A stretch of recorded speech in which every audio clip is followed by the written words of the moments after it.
पुणेरी pattern म्हणजे आपुलकीचा हात आणि विश्वासाची साथ, IT करिअरची खरी सुरुवात. त्यामुळे आमच्या चॅनलला आत्ताच सबस्क्राईब करा.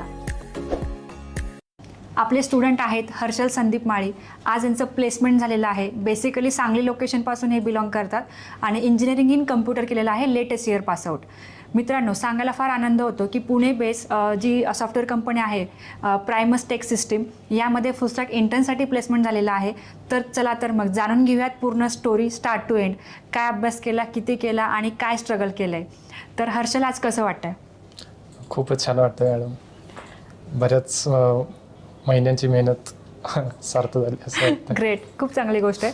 तर हर्षल, मला हे सांगा की आत्ता सध्याची कॉलेज कॅम्पसची काय कंडिशन आहे आणि तुम्ही काय काय फेस केलं, किंवा ऑफ कॅम्पसची कंडिशन काय आहे सध्या? पहिल्यांदा कॉलेज कॅम्पसबद्दल बोलू आपण. कॉलेज कॅम्पस म्हणजे टायरच्या नुसार कॉलेज कॅम्पसला कंपन्या येत राहतात ॲक्च्युअलमध्ये, आणि कॉलेजच्या टाईपनुसार ते कंपन्या ऑफर पण देतात मुलांना बेस्ड ऑन देअर म्हणजे परफॉर्मन्स वगैरे असं तसं. तर आमच्या कॉलेज पुण्यामध्येच होतं, त्यामुळं आलत्या चांगल्या कंपन्या. प्लेसमेंटसुद्धा कॉलेजमध्ये बऱ्यापैकी चांगले झाले आमचे. पण ते कंपनीचं प्रोजेक्टच्या किंवा त्यांचं बजेटनुसार ते ऑफर लेटर वगैरे काही वेळेस ते डिले पण करतात, जे की माझ्याबरोबर झालं की पासआउट नंतर म्हणजे ऑफर असून सुद्धा जॉईनिंग भेटलं नाही लवकर. त्यासाठी मी नंतर ॲज अ बॅकअप प्लॅन म्हणून मी इथे जॉईनिंग केलं या क्लासमध्ये तयारीसाठी आणि अपस्किल करायला आणि इंटरव्ह्यू कॉल्स भेटण्यासाठी. बरोबर. सो आणि ऑफ कॅम्पसचं बघायला गेलं तर म्हणजे भेटणं तसं कठीणच वाटतं, कारण आणि फ्रॉड पण बरेच चाललेत आता IT मध्ये. ते म्हणजे मला जाणवले पण ज्यावेळेस मी ऑफ कॅम्पस ट्राय करत होतो. त्यासाठीच मी परत क्लासला प्रेफर केलं की म्हटलं जाऊ, म्हणजे क्लास ऑफिशियल प्रोसेस तर होऊन जाईल. बरोबर म्हणजे बाकीकडे न भरकटता एका फ्लोमध्ये होऊन जाईल. गुड. सो कॉलेज कॅम्पसमधून जरी प्लेसमेंट झालं तरी जॉईनिंग वेळेवर मिळत नाही खूप मुलांना, आणि हे प्रॉब्लेम आता फारसे म्हणजे नॉर्मल राहिलेले नाही आहेत. हे बऱ्याच मुलांसोबत घडतं की 6-6, 8-8 महिने सुद्धा जॉईनिंग येत नाही, आणि त्यामुळं आपलं व्हॅल्युएबल वेळ वेस्ट होतो. तर हा खूप चांगला निर्णय आहे. सो मग मला सांगा हर्षल, की आता जसं की तुम्ही सांगलीवरून बिलॉंग करता, सांगलीमध्ये भरपूर क्लासेस असतील, पुण्यामध्ये एवढे सगळे क्लासेस आहेत, मग पुणेरी पॅटर्नच का? पुणेरी पॅटर्नमध्ये यायचं कारण की इथे एक स्पेशल फॉर्मॅटमध्ये बॅचेस डिवाइड होतात आणि इंडिव्हिज्युअलला चांगलं म्हणजे सपोर्ट केला जातो. जसं की 10 जणांची बॅच सेपरेट असते, त्यामुळे प्रत्येकावर जास्त लक्ष केंद्रित होतं, जेणेकरून म्हणजे प्रत्येकाची डेव्हलपमेंट किंवा अपस्किल ट्रॅक होतो काउन्सिलर्स किंवा टीम सपोर्ट करून, आणि तयारी चांगली करून घेतात ते, आणि आउटपुट नक्कीच चांगला येतो. बरोबर. म्हणजे थोडक्यात क्वांटिटी कमी आहे पर बॅचमध्ये, त्यामुळे तुम्ही पुणेरी पॅटर्नला प्रिफरन्स दिला. चालेल, खूप चांगली गोष्ट आहे. सो आता 2025 पासआउट आहे आणि त्यानंतर बऱ्यापैकी एक 6 ते 8 महिन्याचा वेळ गेलेला आहे. या सगळ्या पिरियडमध्ये घरच्यांच्या भरपूर अपेक्षा असतील. हो, नक्कीच. मग तो स्ट्रेस कसा हँडल केला? घरच्यांनी म्हणजे पहिल्यापासूनच सपोर्ट केला. ते म्हणजे ज्यावेळेस वेटिंग पिरियडमध्ये होतो त्यावेळेस पण ते मला सपोर्ट करत होते की तू बाहेर पण अप्लाय कर, ट्राय कर वगैरे. पण मीच टाळाटाळ करत होतो. पण मला झाल्यानंतर त्यांनी परत मला इथे यायचं, म्हणजे माझ्या पहिल्यांदा आईनं व्हिडिओ पाहिलेला तुमचा यूट्यूबवरती. मग तिने मला मेन्शन केलं आणि मी योगायोगाने त्या दिवशी पुण्यात होतो आणि त्या दिवशीच भेट देऊन मग मी ॲडमिशन कन्फर्म केलं. ग्रेट, खूप चांगली गोष्ट आहे. म्हणजे पॅरेंट्स पण आहेत थोडक्यात आपल्या लूपमध्ये, खूप चांगली गोष्ट आहे. सो बऱ्यापैकी मुलांचे पॅरेंट्स आमच्या कॉन्टॅक्टमध्ये आहेत आणि ते नेहमीच असले पाहिजेत, कारण जर पॅरेंटची साथ असेल तर नक्कीच खूप चांगलं यश आपल्याला मिळू शकतं. त्याच्या पुढे जाऊन मी हे विचारेल की पुणेरी पॅटर्नमध्ये टेक्निकल ट्रेनर आहे, माझे लेक्चर आहे, भरपूर टीम आहे, प्लेसमेंट टीम आहे, सपोर्ट आहे. सगळ्यात बेस्ट कोण वाटलं? ओव्हरऑल टीममध्ये म्हणजे टेक्निकलमध्ये प्रियंका मॅडम तर बेस्टच होत्या. त्यांचं पूर्ण इनडेप्थ नॉलेज आणि प्रॅक्टिस ओरिएंटेड नॉलेज खूपच म्हणजे प्रॅक्टिस झाली माझी त्याने. आणि अपार्ट फ्रॉम म्हणजे टेक्निकल, प्रथमेश सरांनी कायमच सपोर्ट केला वेगवेगळ्या म्हणजे नॉन टेक्निकल हेल्पसाठी. ग्रेट, खूप चांगली गोष्ट आहे. ओव्हरऑल चांगला एक्सपिरियन्स होता. खूप चांगली गोष्ट आहे. चालेल. सो आता आपण जर बघितलं हर्षल, तर बरेच मुलं 25 पासआउट असून पण त्यांना अजूनही जॉब नाही मिळाला काही कारणास्तव, आणि बरेच मुलं टॉप कॉलेजचे असून सुद्धा किंवा थ्रूआउट 80% असून सुद्धा आज त्यांना वेट करायला लागतंय. तर तुमचा असताना काय संदेश असेल? जरी म्हणजे कॉर्पोरेटचं तर एक मला आलेला एक्सपिरियन्स, जरी तुमच्याकडे ऑफर असेल तरी बॅकअप प्लॅन नक्कीच ठेवा. कारण प्रायव्हेटमध्ये तुम्ही म्हणजे 100% ट्रस्ट कुणावरच ठेवू शकत नाही. आणि येस म्हणजे सॅटिस्फाय होऊ नका की जे भेटले त्यात.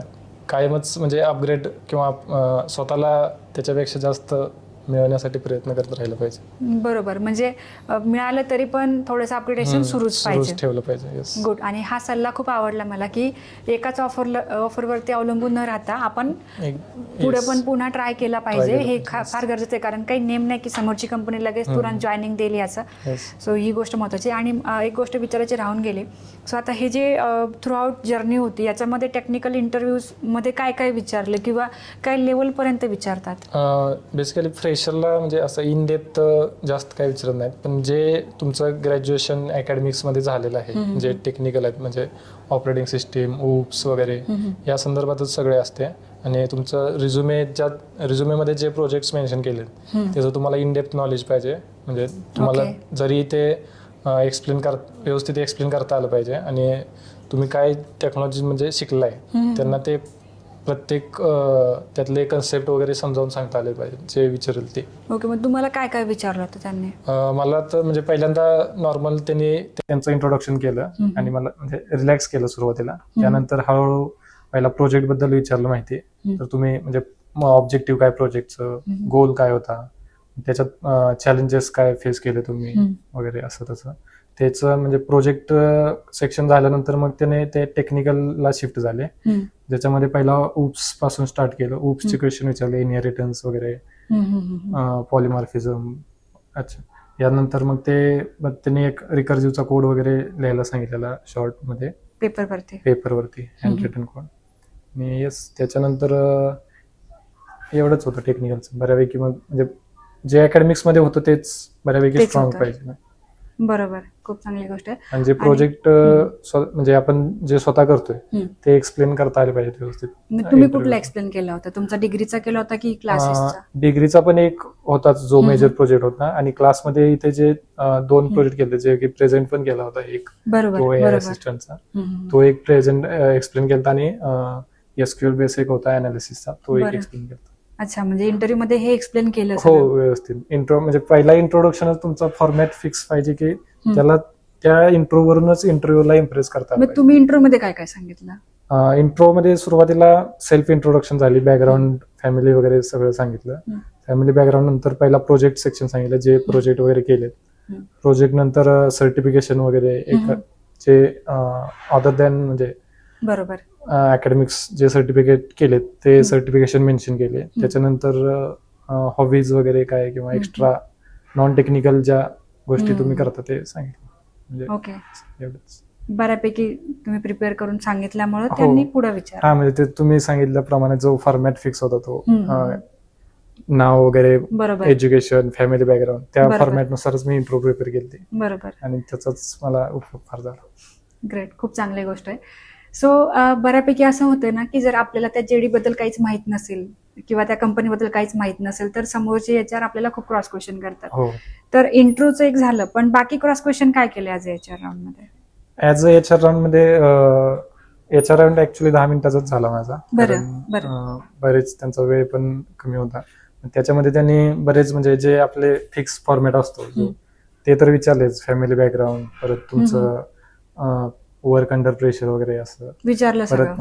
हो, ते झाल्यानंतर तुम्ही म्हणजे ते टीम कॉन्फ्लिक्ट वगैरे कसं हँडल करणार, म्हणजे तुम्ही टीम मध्ये वर्क करताय, जर टीम कॉन्फ्लिक्ट झालं तर तुम्ही ते कसं हँडल करणार वगैरे. आणि याच्यानंतर बस एवढंच. ते परत वर्क लोकेशनचं वगैरे शिफ्टिंग कसं करणार किंवा ते बॉन्डला वगैरे तयार आहे का वगैरे, ते फ्लेक्झिबल आहेत का ते विचारत होते. बाकी terms and condition? Terms and condition. Okay, great. खूप चांगला अनुभव सांगितलात तुम्ही, कारण की बऱ्यापैकी मुलांना माहीतच नसतं की इंटरव्ह्यूमध्ये काय विचारणार आहेत किंवा काय लेवलपर्यंत जाणार आहेत. आज बऱ्यापैकी क्लिअर कट आयडिया येऊन गेली. खूप चांगली गोष्ट आहे. चालेल. सो पुणेरी पॅटर्न आणि टीमकडून तुमच्या पुढच्या करिअरसाठी खूप खूप शुभेच्छा. माझं नाव हर्षल संदीप माळी. माझं education BE in computer engineering झालेलं आहे. Recent graduation from Pune. And me November 2025 मध्ये पुणेरी पॅटर्न या क्लासमध्ये जॉईन केलं होतं फॉर म्हणजे अपस्किल आणि प्लेसमेंटसाठी. आणि या क्लासचा मला नक्कीच एच आर राऊंडसाठी आणि टेक्निकल राऊंडसाठी उपयोग झाला. म्हणजे टेक्निकल ट्रेनिंग म्हणा किंवा मॅडमचे एच आर सेशन्स असो, जे काही ज्या चुका होत्या बारीक सारीक, जे फॉर्मॅटिंग असो किंवा सेंटेन्स बिल्डिंग, या साऱ्या मॅडमनी क्लिअर करून घेतल्या आमच्या क्लासमधून. आणि मी आता पुण्यात बाणेरमध्ये एका सॉफ्टवेअर इंजिनिअरमध्ये as a engineer, full stack engineer म्हणून जॉईन करत आहे. Thank you for giving me support in technical and H R questions also. Thanks पुणेर पॅटर्न वन्स अगेन. थँक्यू.